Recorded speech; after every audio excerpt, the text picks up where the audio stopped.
Hello, Dr. Vikki Petersen. It's the Monday after Thanksgiving. How did you fare after that major eating holiday?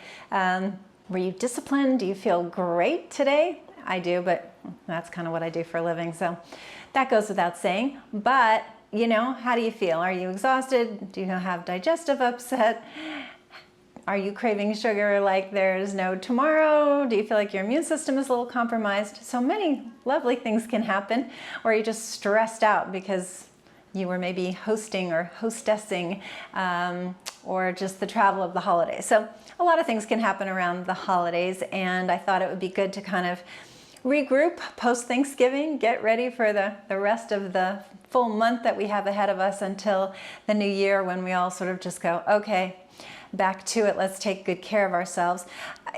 What I get to see every year are the patients that kind of do themselves in, sometimes starting with Halloween, and it's just a slippery slope for 2+ months until they finally decide they're ready to kind of take things in hand again. And what's really avoidable is not having to eat horribly. I mean, you have to decide, you know, but if you want to really enjoy the holidays with good energy, not get sick, not be overly stressed because you're not eating well and the stress hormones go up. Like, there's a lot you can do to kind of handle what it is that you tend to run into over the holidays. So maybe you're somebody who always travels and tends to get sick on the plane, or sick when you get to your destination, or you get sick when you get home. So it's more for your immune system. Maybe you're somebody who it's more the anxiety that comes up. So it's more the hormonal nervous system inflammation that hits you. Maybe you're somebody who, you know, gets hit harder digestively.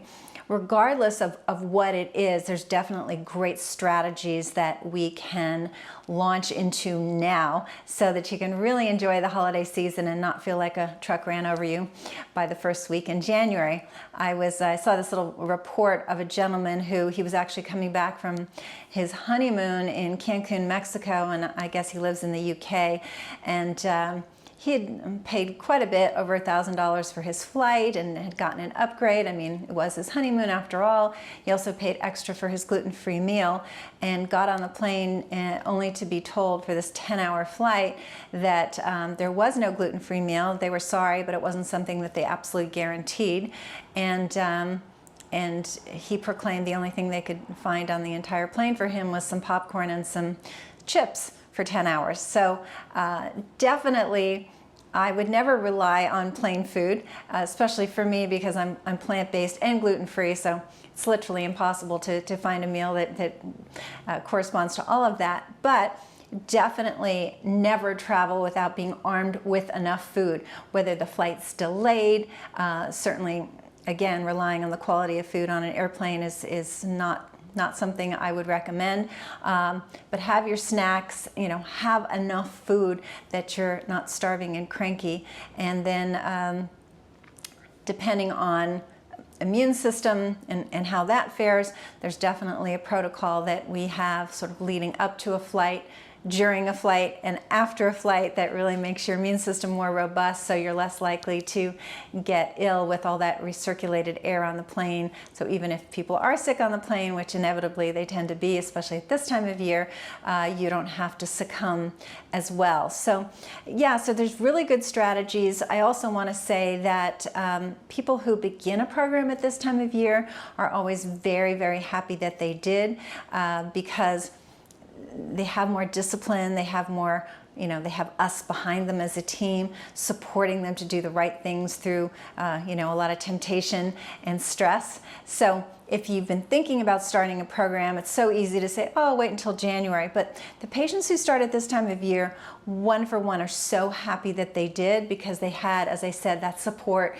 and that teamwork and the direction behind them, that they didn't get in the trouble that they normally do at this time of year. So I wanted to share that with you, because I've been doing this for a long time and I see it over and over and over again, and I don't want you to fall into that pitfall. So whether you're already a patient or thinking about becoming a patient, whether you live long distance or you're local, We are here for you. I spoke to a gentleman this morning in Sioux Falls, South Dakota, who's going to be here in 48 hours to start a program.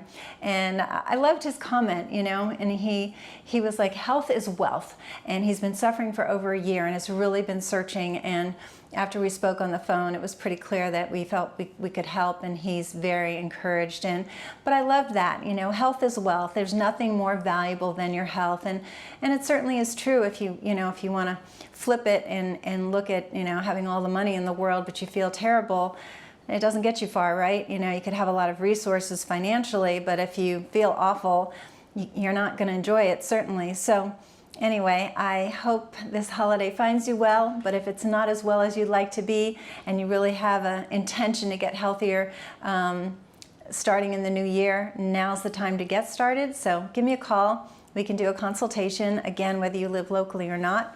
And the telephone number here is 408-733-0400. I'll talk to you soon.